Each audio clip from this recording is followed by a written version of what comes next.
Bismillahirrahmanirrahim. Assalamualaikum warahmatullahi wabarakatuh. Alhamdulillahirabbil alamin.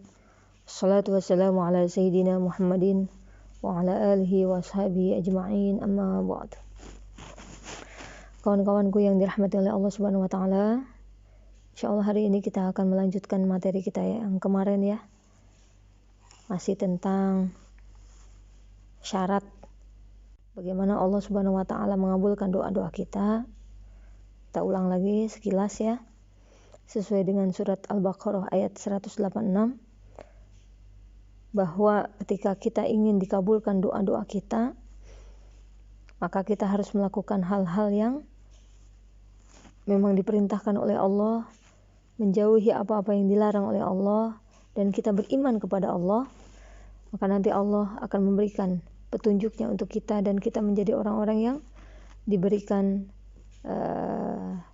dan memperoleh kebenaran. Nah, lalu bagaimana sih ketika kita ingin mempertahankan keistiqomahan kita, ketaatan kita kepada Allah Subhanahu wa taala? Bagaimana supaya kita terhindar dari rasa malas? Supaya kawan-kawan yang sudah riyadhah 30 hari bersama saya itu tetap terjalin dan tetap kuat gitu. Tetap istiqomah dalam ketaatan kepada Allah seperti itu. Walaupun sebetulnya yang namanya iman itu kan al-imanu yazid wa yankus. Iman itu kadang-kadang bertambah, kadang-kadang berkurang. Ya memang seperti itu. Tetapi jangan sampai ya dalil ini menjadikan kita oh iya karena iman itu ya namanya juga iman ya kadang-kadang bertambah, ya udah kalau lagi bertambah dah, kalau lagi rajin kalau lagi malas ya udah namanya juga wajar. Jangan sampai ini menjadi pegangan kawan-kawan semua nih, akhirnya menjadi malas gitu. Ya tetap harus buru-buru. Ketika iman kita berkurang ya kita harus kembali kepada Allah Subhanahu wa taala. Makanya mungkin ini saya akan memberikan tips-tips ya yang biasanya saya lakukan ketika saya merasakan kemalasan itu ada. Karena saya juga sama seperti kawan-kawan mungkin kebanyakan ya. Seringkali juga malas gitu. Malas ibadah. Aduh ya Allah, malas banget. Maka mungkin ini saya akan memberikan tips-tipsnya supaya malas itu bisa kita hindarkan. Yang pertama, bagaimana supaya kita bisa menghindari dari rasa malas itu? Yang pertama adalah bahwa apa yang kita lakukan sebagai tanda cinta sayang kita kepada Allah Subhanahu wa taala. Bahwa apa yang kita lakukan sebagai tanda rasa terima kasih kita kepada Allah Subhanahu wa taala yang sudah memberikan banyak kenikmatan untuk kita, bahkan kenikmatan yang tidak pernah kita bisa hitung jumlahnya. Kawan-kawanku yang dirahmati oleh Allah Subhanahu wa taala. Kalau kita udah ngerasa cinta, ngerasa sayang, ya, ngerasa bahwa kita ini banyak dibantu oleh Allah. Allah ini banyak berjasa kepada kita. Maka kita akan sekuat tenaga, kita akan melakukan yang terbaik untuk Allah. Kalau ada seseorang yang baik terhadap kita, kawan kita misalkan baik sama kita, saudara kita baik sama kita, apa yang kita butuhkan dikasih, apa yang kita harapkan dibantu, ditolong, dan segala keinginan kita juga selalu diprioritaskan oleh mereka. Maka kita pasti nih memikirkan dan kita pasti melakukan yang terbaik untuk mereka. Pasti kita nih ngerasa gak enak nih. Ya bukti rasa terima kasih kita sama mereka dengan cara apa? Dengan cara kita melakukan yang terbaik untuk mereka. Sikap kita pun pasti kita baik-baikin lah. Karena dia sudah merasa berjasa kepada kita. Dan kita nih pasti nih ya ini untuk orang yang tahu diri ya. Orang yang tahu diri. Pasti kita gak bakal ngecewain dia. berusaha untuk bisa menyenangkan hatinya. Karena kita merasa kita sudah banyak dibantu olehnya.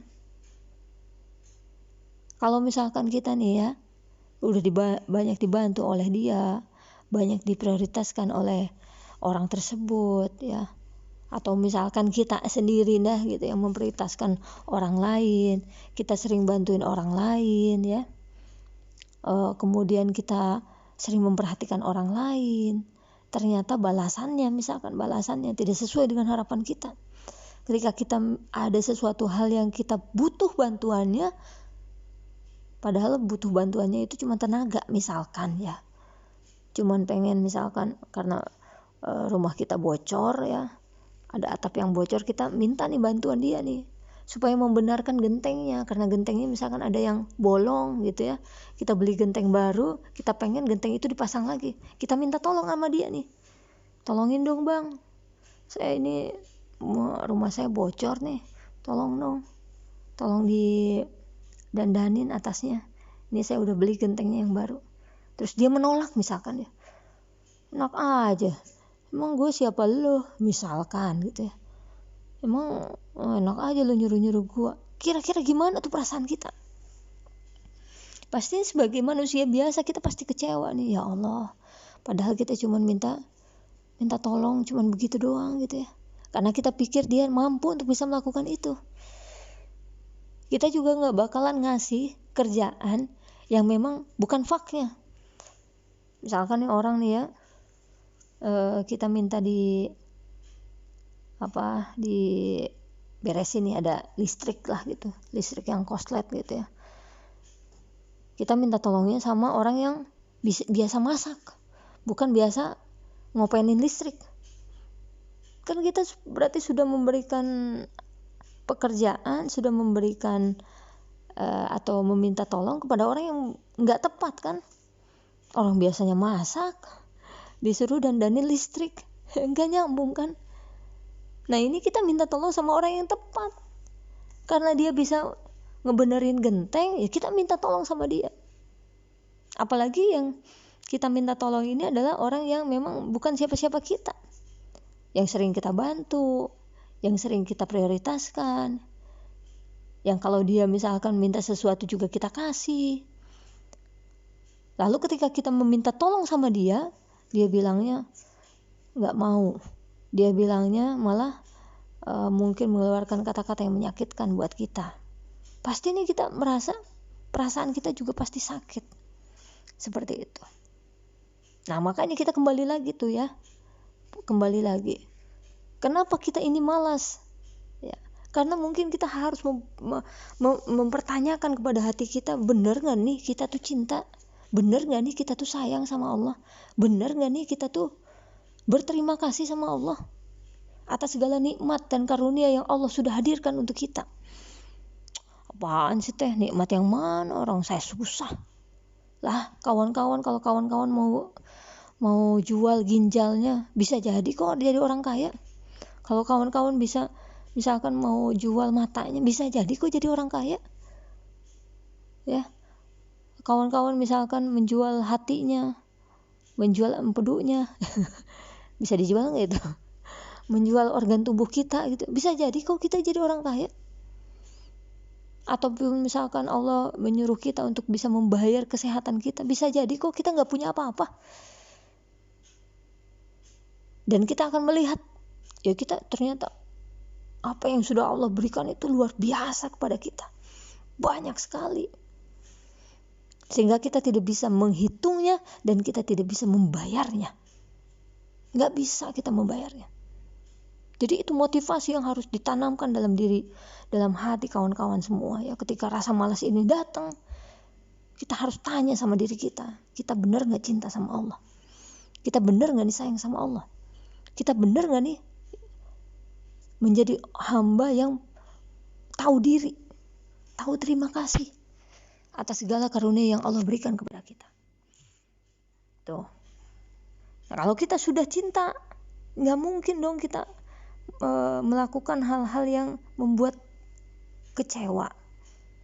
Kita cinta nih sama pasangan kita, atau pasangan kita lah biasanya Kalau saya harus mencontohin itu hal-hal yang harus enak nih buat para pendengar, buat kawan-kawan.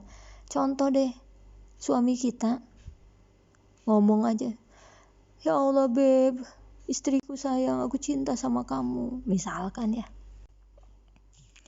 Tapi kerjaannya apa? Kerjaannya ngebentakin kita, kerjaannya tidak menghargai kita, apalagi sampai na'udzubillah misalkan KDRT,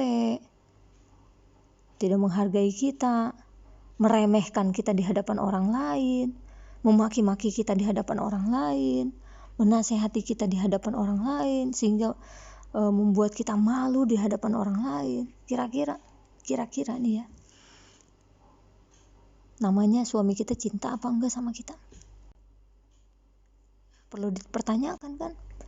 Atau misalkan ketika contoh karena kita yang lebih banyak duitnya ya, dia kerjanya minta duit terus sama kita. Udah punya duit misalkan dia seneng-senengnya sama orang, padahal pakai duit kita, padahal pakai modal kita, dia seneng-senengnya sama orang. Kira-kira nih pertanyaannya, suami seperti itu cinta nggak sama istrinya? Jangan-jangan emang bohong. Coba dong kalau cinta emang nggak bakalan dia seperti itu. Kalau dia cinta sama kita, pasti dia akan memperlakukan baik terhadap kita, menyayangi kita, menghargai kita, ya, sayang terus sama kita. Walaupun ya beda-beda ya. Kalau laki-laki ini ada yang tipe romantis, ya, yang ngomong cinta terus gitu. Ada yang tipenya ya cuek gitu. Tapi paling tidak kita bisa merasakan kok pasangan kita ini sayang atau tidak sama kita, menghargai kita atau enggak, memperlakukan kita seperti apa. Kita bisa tahu, apalagi perempuan memperasa banget hatinya ya. Bisa tahu gitu. Ini orang itu cinta apa enggak sama kita. Nah, kalau misalkan ya ada seseorang yang merasa misalkan saya cinta atau dia tuh cinta banget sama saya, tapi dia nggak pernah ngehargain kita, ya kita harus bertanya nih, jangan-jangan dia bukan cinta beneran sama kita. Jangan-jangan nih dia cintanya cuma cinta monyet, cinta bohong-bohongan. Itu sehingga itulah yang akan menyebabkan kita menyimpulkan bahwa dia itu nggak cinta sama saya. Kalau cinta bagaimana? Menghargain kita lah. Kita capek, namanya istri ya, seorang istri apalagi sekarang lagi zaman-zamannya sekolah online, aduh masya Allah, benar-benar menguras perhatian ya. Jadi kita diajarkan nih sama Allah nih untuk belajar lagi sebenarnya gitu. Walaupun terkadang kita sendiri suka nggak sabar ya, bukan kita sih, saya saya nih nggak sabar gitu mendampingi anak-anak yang lagi belajar. Jadi pekerjaan seorang istri ini banyak gitu, dan bahkan mungkin nggak ada habisnya gitu. Dari melek mata sampai merem mata, waduh, terus-terusan kerjaan tuh ada aja. Anak masih kecil-kecil, habis disapuin berantakan lagi, habis dipel kotor lagi. Ngerasa nggak kayak gitu? Ya biasanya kalau punya anak kecil seperti itu ya, kerjaan nggak habis-habisnya. Kemudian datanglah nih suami melihat misalkan kita kecapean, terus bilang bukan marah-marah, nggak misalkan ini kenapa rumah berantakan ini segala macam, diomelin gitu ya, padahal kita udah capek ini dari pagi sampai malam kita ngerjain kerjaan nggak habis-habisnya, nyuci, ngegosok. Ya, kadang-kadang kalau saya nih, apalagi kalau lagi nggak ada yang nemenin ngebantuin di rumah gitu, ada anak saya yang paling kecil tuh ganti-ganti mulu baju, asal mau kencing ganti lagi celana. Jadi tambah banyak itu cuciannya ya. Ya Allah, nggak kelar-kelar itu kerjaannya. Tapi ketika misalkan suami melihat seperti itu, akhirnya suami bilang, ya udah yang gak usah capek-capek, udah istirahat aja, kerjain aja yang emang misalkan sesuai dengan keadaan kamu, misalkan keadaan mama, keadaan ayang, keadaan sayang. Misalkan kan ngomongnya sayang ya, alhamdulillah saya juga panggilan dari suami ya sayang gitu. Ya seperti itu, benar-benar ngehargain kita. Bahkan mungkin misalkan suami bilang, udah nggak usah ngapa-ngapain, mama istirahat aja, biar aku yang ngerjain semuanya. Misalkan aku yang baru pulang kerja, padahal nih suami kita ya, dia cuci piring, dia nyapuin, dia mandiin anak kita. Kira-kira nih pertanyaannya, suami kita sayang atau enggak sama kita? Penglihatan kita nih, kita bisa melihat, kita bisa menilai. Kalau suami kita seperti itu, pasti suami kita sayang sama kita. Karena memperlakukan layaknya bukan pembantunya, memperlakukan kita layaknya istrinya, memperlakukan kita layaknya pasangannya, yang memang menghargai kita, yang memang menyayangi kita, yang memang mencintai kita. Ya, kita kembali tuh ya. Jadi analoginya itu analogi kita aja. Kalau kita nih menilai Allah, analoginya kita aja dah gitu. Walaupun nggak bisa disamakan ya tentunya ya, jauh banget gitu. Tapi paling tidak kita melakukan hal-hal yang kita sukai. Berarti kita juga harus melakukan hal-hal yang Allah sukai. Nah, ini baru 2 poin ya. Kalau kita malas, kita harus ingat tuh, kita beneran nggak cinta, beneran nggak sayang, beneran nggak kita itu menjadi hamba yang berterima kasih kepada Allah.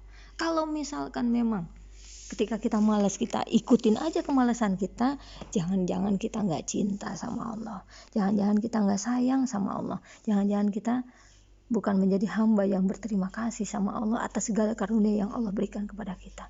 Insya Allah kawan-kawan semua yang dirahmati oleh Allah, materi ini insya Allah akan ada sambungannya dengan poin-poin yang lain, supaya kita tetap istiqomah dan kita bisa menjauhi dari futur, menjauhi dari rasa malas beribadah kepada Allah Subhanahu wa taala. Itu saja yang bisa saya sampaikan, kurang lebihnya mohon maaf. Assalamualaikum warahmatullahi wabarakatuh.